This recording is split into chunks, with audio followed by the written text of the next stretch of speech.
بطور قرض مانگا ہے، جب آئے گا تب دے دوں گی۔ عمر ابن عبدالعزیز نے کہا جب آئے گا تب دے دو گی، لیکن سارے مسلمانوں سے اس کی اجازت نہیں لی گئی ہے، صرف خزانچی نے نکال کر اس لیے دے دیا ہے کیونکہ تم میری بیوی ہو، یہ دودھ تمہیں نہیں ملے گا۔ کہا اس بچے کی بھی فکر نہیں ہے۔ عمر ابن عبدالعزیز نے روتے ہوئے کہا میری بیوی اپنے پیٹ کے بچے سے کہہ دو۔ یہاں کلیجے ہل جاتے ہیں، یہاں دل کانپ جاتے ہیں عمر ابن عبدالعزیز کے ان جملوں پر۔ میری بیوی اپنے پیٹ کے بچے سے کہہ دو، میری امانت تمہارے پیٹ میں پل رہی ہے، اس کو بول دو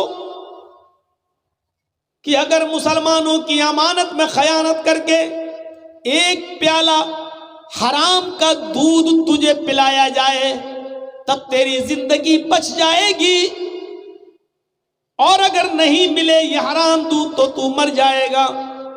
تو اس پیٹ کے بچے سے کہہ دو کہ تیرا مر جانا تیرے باپ کو قبول ہے۔ کیسا لگ رہا ہے اس وقت IPL پہ سٹا لگانا؟ اس واقعے کے بعد کیسا لگ رہا ہے لاٹری کے ٹکٹ خریدنا؟ اس واقعے کو سننے کے بعد کیسا محسوس؟ ہم کہاں کھڑے ہیں؟ کتنے مسلمان ہیں؟ پرسنٹیج کے لحاظ سے دیکھیں تو ہماری حیثیت کیا ہے؟ جوا کھیل کر، لاٹری خرید کر، IPL میں رقم جیت کر بلڈنگ بنانا اور اپنے بچوں کو اسی سے پڑھانا لکھانا، یہاں پر لا کر اپنے آپ کو سوچئے۔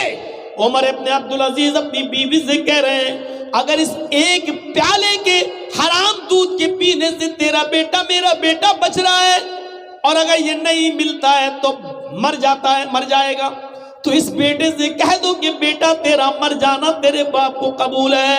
میری بیوی نہیں چاہیے مجھے یہ تیرے پیٹ کا بچہ جو حرام دودھ کی پرورش سے تیرے پیٹ میں بڑا ہو اور 9 مہینے تیرے پیٹ میں حرام کا قطرہ اور حرام کا دودھ پینے کے بعد پرورش پائے اور اس کے بعد باہر آئے۔ مجھے ایسا بیٹا نہیں چاہیے جس کی پرورش تیرے پیٹ کے اندر حرام دودھ سے ہوئی ہو۔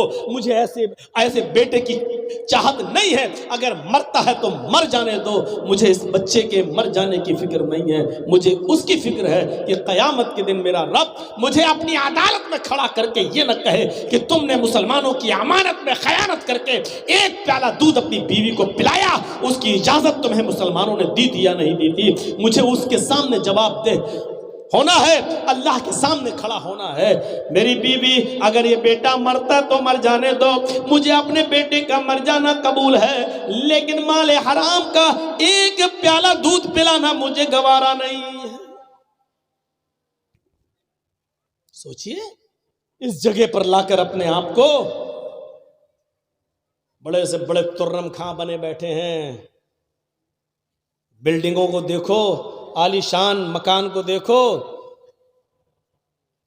2 سال پہلے رکشہ چلا رہے تھے اور 2 سال کے بعد ایک دم بلڈنگ بن گئی۔ پتہ لگاؤ اس بلڈنگ میں کتنے غریبوں کا خون موجود ہے، کتنے لوگوں کی ایک جھٹکے میں تم نے رقم جیت لی اور اپنے پاس کر لی، اپنی بلڈنگ تو بنا لی، لیکن تم نے اس کے بیوی اور بچوں کو کنگال کر دیا اور روڈ پہ لائے۔ بہت سے تو خودکشی کرنے پر مجبور ہو گئے اس لیے کہ اتنا قرضہ ہو گیا کہ وہ قرضہ جب دینے کے لائق نہیں رہے تو خودکشی کر لی اور مر گئے، مر جانا گوارا کر لیا انہوں نے۔ اس کے ذمہ دار کون ہے؟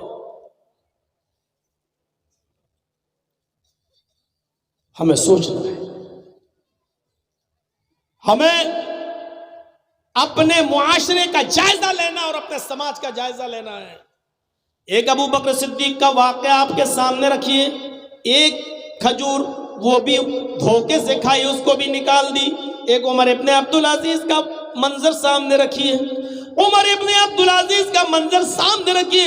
عمر ابن عبدالعزیز نے ایک پیالہ دودھ نہیں پینے دیا، ایک پیالہ دودھ اپنی بیوی کو نہیں پینے دیا، بلکہ یہ کہہ دیا بچہ مرتا ہے تو مر جانے دو۔ حالانکہ اللہ رب العالمین نے اس تقوی کی طاقت سے ان کے بچے کو محفوظ رکھا ہے، کھجور پھر کہیں سے گفٹ میں آئے، پھر انہوں نے کھجور کھایا، پانی پیا۔ یہ سچ ہے، جب اللہ سے کوئی ڈرتا ہے تو اللہ اس کے لیے نکلنے کا راستہ بھی بنا دیتا ہے۔ وَمَن يَتَّقِ اللَّهَ يَجْعَل لَّهُ مَخْرَجًا وَيَرْزُقْهُ مِنْ حَيْثُ لَا يَحْتَسِبُ۔ جو اللہ سے ڈرے گا، جو تقوی اختیار کرے گا، جو اللہ سے ڈرے گا، اللہ اس کے لیے نکلنے کا راستہ بنا دے گا، اللہ اس کے لیے نکلنے کا کوئی سبیل، کوئی راستہ نکال دے گا، ایسی جگہ سے اس کو رزق دے گا جہاں بندے کو وہم و گمان بھی نہیں ہوگا۔ جو اللہ سے ڈرے گا اللہ اس کے لیے راستہ نکالے گا۔ اللہ نے بھوکا اٹھاتا ضرور ہے وہ، لیکن بھوکا سلاتا نہیں ہے۔ چڑیوں کو دیکھ لو آپ، چڑیوں کو، اور سمندر میں ایک وہیل مچھلی ایسی بھی ہے جو 40 ٹن روزانہ ایک دن میں اس کی خوراک ہے۔ مچھلیاں کھاتی ہے، گوشت کھاتی ہے، کتنا؟ 40 ٹن ایک دن میں، 40 ٹن۔ وہ اتنی بڑی مچھلی ہوتی ہے کہ بڑے بڑے جہازوں کو بھی پلٹ دیتی ہے، کروٹ لی جہاز ادھر سے ادھر ہو گیا۔ 40 ٹن مچھلی، وہ وہیل مچھلی 40 ٹن گوشت کھاتی ہے، 40 ٹن۔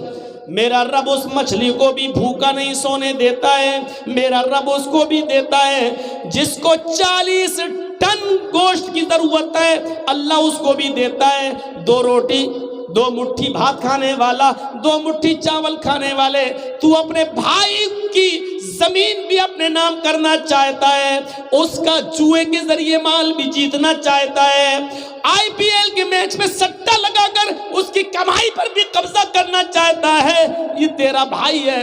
اللہ کے نبی فرماتے ہیں المسلم اخو المسلم، مسلم مسلم کا بھائی ہوتا ہے، مومن مومن کا بھائی ہوتا ہے۔ جو تم اپنے لیے پسند کرو وہ اپنے بھائی کے لیے پسند کرو۔ وہ ایک زمانہ تھا کسی صحابی کے گھر میں چوہے بہت زیادہ آ گئے، وہ بڑا پریشان تھا اپنے چوہوں سے۔ تو اس نے کسی سے پوچھا یار چوہوں کا کیا علاج ہے، میرے گھر میں چوہے بہت آ گئے ہیں، کیا کروں؟ تو اس آدمی نے مشورہ دیا ایک بلی لے آؤ۔ ہاں یار یہ تو صحیح ہے، بلی لاؤں گا تو بلی چوہے کو کھا جائے گی، ٹھیک ہے۔ 3 دن کے بعد وہ آدمی پھر مل گیا، پوچھا کیا ہوا، بلی لائے؟ کہا نہیں۔ پھر کہا چوہے گھر میں ہیں، بلی نہیں لاؤں گا۔ کہا کیوں؟ میں نے تو آپ کو اچھا مشورہ دیا تھا۔ کہا مشورہ اچھا نہیں تھا، بعد میں نے سوچا بہت برا مشورہ تھا تمہارا۔ میں نے تو اچھا مشورہ دیا تھا بلی لانے کا، بلی لاؤ گی تو چوہے کو کھا جائے گی۔ کہا نہیں، تم نے مجھے مشورہ دیا بلی لانے کا، میں نے اپنی بیوی سے کہا، بیوی نے کہا بلی لے آؤ، اچھا مشورہ ہے۔ رات میں نے سوچا اگر میں بلی لے آؤں گا بلی ایک چوہا کھائے گی، لیکن چوہے اس بلی کو جب اس گھر میں دیکھیں گے تو بھاگ جائیں گے اور بھاگ کر میرے پڑوسی کے گھر میں گھس جائیں گے۔ ہمارا گھر چھوڑ کر چوہے بھاگیں گے، پڑوسی کے گھر میں چلے جائیں گے، آج ہمیں تنگ کر رہے ہیں کل پڑوسی کو تنگ کریں گے۔ اور اللہ کے نبی نے فرمایا جو تم اپنے لیے پسند نہیں کرتے ہو وہ اپنے بھائی کے لیے بھی پسند نہ کرو۔ تو جو چوہے میں اپنے لیے پسند نہیں کرتا ہوں یہ کیسے گوارا کر لوں کہ یہ چوہے بھاگ کر پڑوسی کے گھر میں چلے جائیں اور اس کو پریشان کریں؟ غور کرو، وہ یہ سوچتے تھے اور ہم یہ سوچ رہے ہیں اس اوور میں کتنے رن بنیں گے، 10,000 یا تو ادھر یا ادھر۔ ہم یہ سوچ رہے ہیں کہ اس کی رقم ہمارے پاس آ جائے اور ایک ہی جھٹکے میں یا تو آپ کے پاس آ جاتی ہے یا آپ کے پاس سے چلی جاتی ہے۔ دونوں ہی صورتوں میں ہم کنگال ہو رہے ہیں۔ اگر آپ کنگال ہوئے تب بھی ہمارا بھائی، میں کنگال ہوا تب بھی آپ کا بھائی، دونوں ہی صورتوں میں ہم کنگال نظر آتے ہیں۔ جو ہم اپنے لیے پسند نہیں کر رہے ہیں وہ اپنے بھائی کے لیے کیوں پسند کرتے ہیں؟ میرے بھائیو ذرا تصور تو کرو، ذرا تصور کرو۔ عرب کے اندر یہ دستور عام ہو چکا تھا، اسی لیے معاشرے کی اصلاح کرو اور معاشرے میں جو برائیاں پھیلی ہوئی ہیں ان کو نکالیے، ان کو دور کیجئے۔ سماج میں ایک سوسائٹی اور سماج میں ایک ایسی میٹنگ ہونی چاہیے، میٹنگ، شراب پینے والے کو کیا سزا دی جائے، جوا کھیلنے والے کو کیا سزا دی جائے۔ بہت سے معاملے آپ کے ہاں ہوتے بھی تو ہیں، کوئی لڑکا کسی لڑکی کو لے کے بھاگ جائے تو میٹنگ بیٹھ جاتی ہے،